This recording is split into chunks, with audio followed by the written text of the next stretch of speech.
Meu irmão, minha irmã, salve Maria! Estamos na terça-feira, 9 de julho de 2024, 14ª semana, e hoje temos uma memória obrigatória, sim.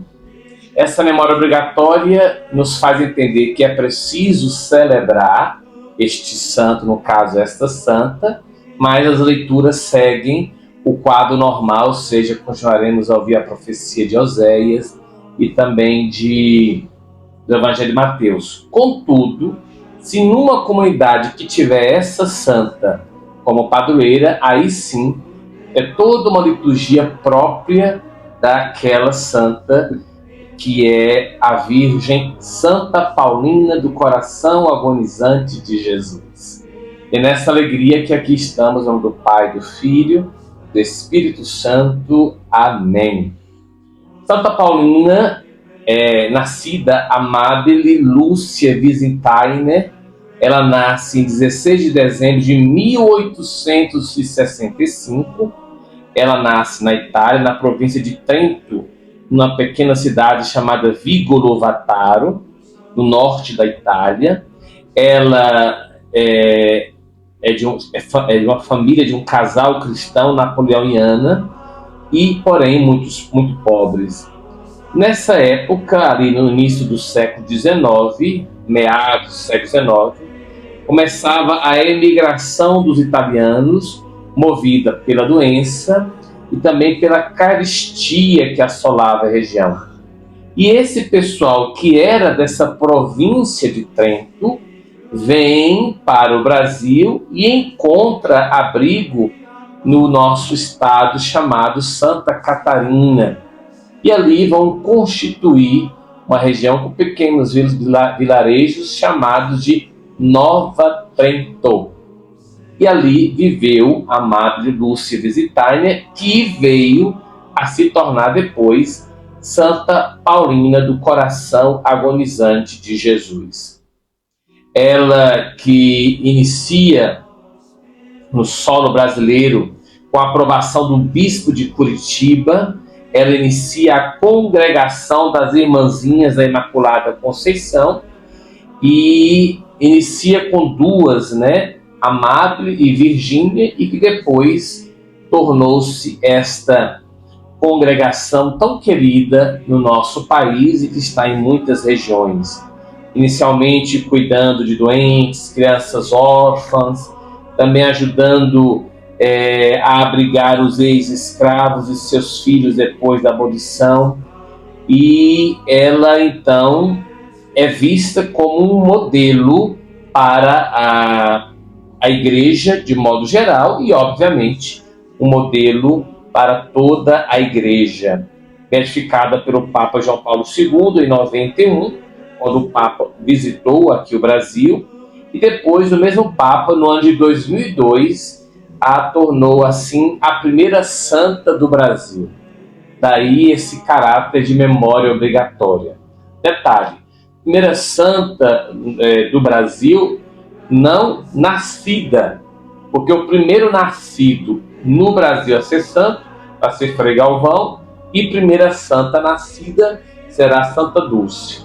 Mas como ela veio muito cedo e radicou-se, ou seja, cresceu e viveu no Brasil, tornando sua pátria, e aqui colaborou com tantas pessoas, enfermos, órfãos e ex-escravizados, obviamente, é para nós um orgulho a figura de Santa Paulina, e certamente Deus agindo em uma situação tão triste, pobreza, emigração, carestia, peste, lá na Itália, trouxe essa família muito cristã e aqui descobriu o seu caminho para servir ao Senhor. Interessante que é muito próprio desse nosso programa, Deus está comigo, justamente este estímulo de conhecer a palavra de Deus e essa palavra nos ajudar a entender que sim, todos nós temos uma missão e é preciso ouvir a voz de Deus que nos fala sempre no silêncio. Continuamos com o texto da profecia de Oséias. Esse profeta, ele será, a pedido de Deus, ele se casará com uma prostituta chamada Gomer, e essa relação será uma relação tida como modelo da relação entre Deus e Israel. Deus, na figura de Oséias, o esposo que ama e que perdoa. Israel será entendida como Gomer, aquela prostituta que é infiel, aquela que vira as costas para o amado. Então, esta relação humana e afetiva quer ser um simbolismo para a relação de Deus que nos criou e que nos ofereceu a aliança e cada um de nós no que tange a nossa parte, enquanto homens e mulheres fiéis ou infiéis àquilo que Deus nos oferece. E chega mesmo a dizer: semeiam ventos, colherão tempestades. Se não há espiga, o grão não dará farinha, e mesmo que dê, estranhos a comerão.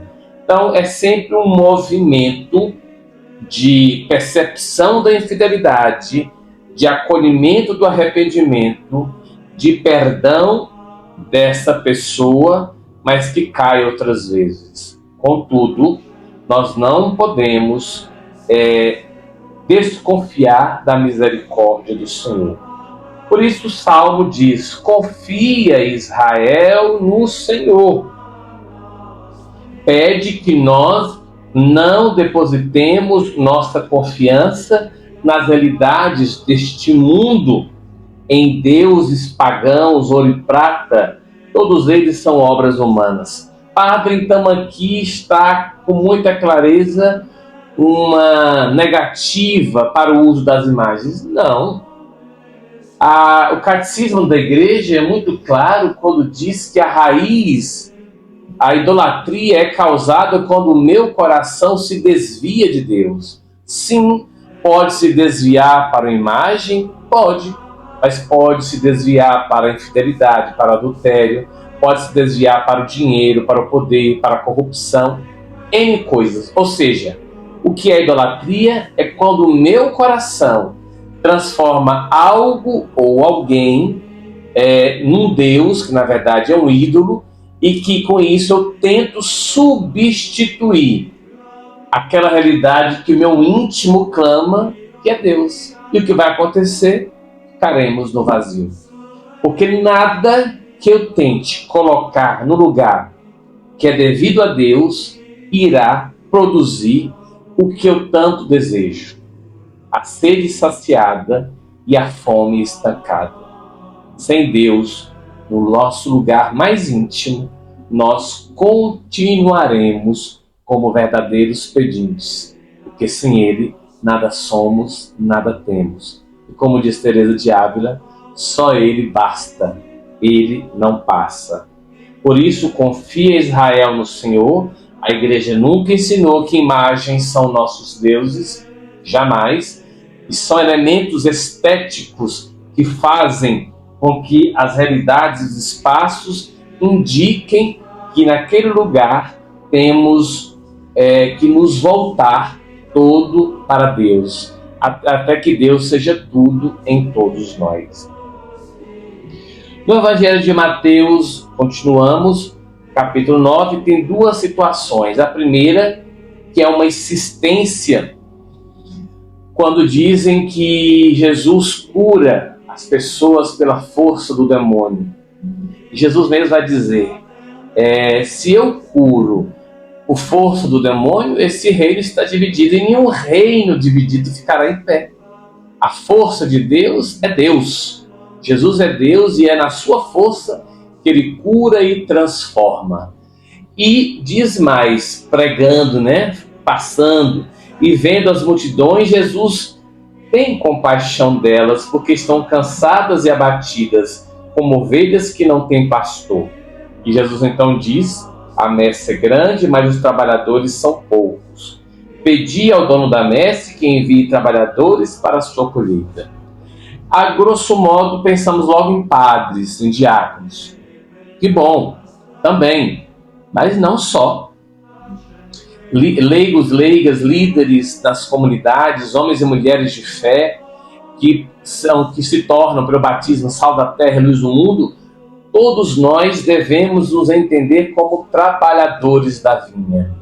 Dentre esses trabalhadores, sim, Deus chama cada um para a sua missão e para o seu estado de vida. E acredite, para cada estado de vida, uma graça especial, porque nós todos, igreja, somos um mistério de comunhão, tendo clareza de que o Senhor é o centro e por isso a profissão de que Deus está comigo.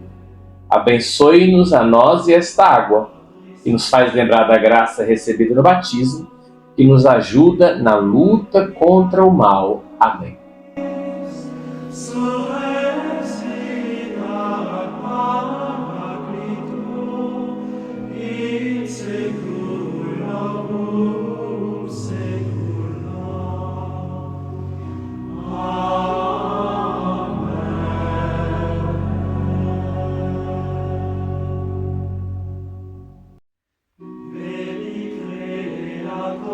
Spiritus, mente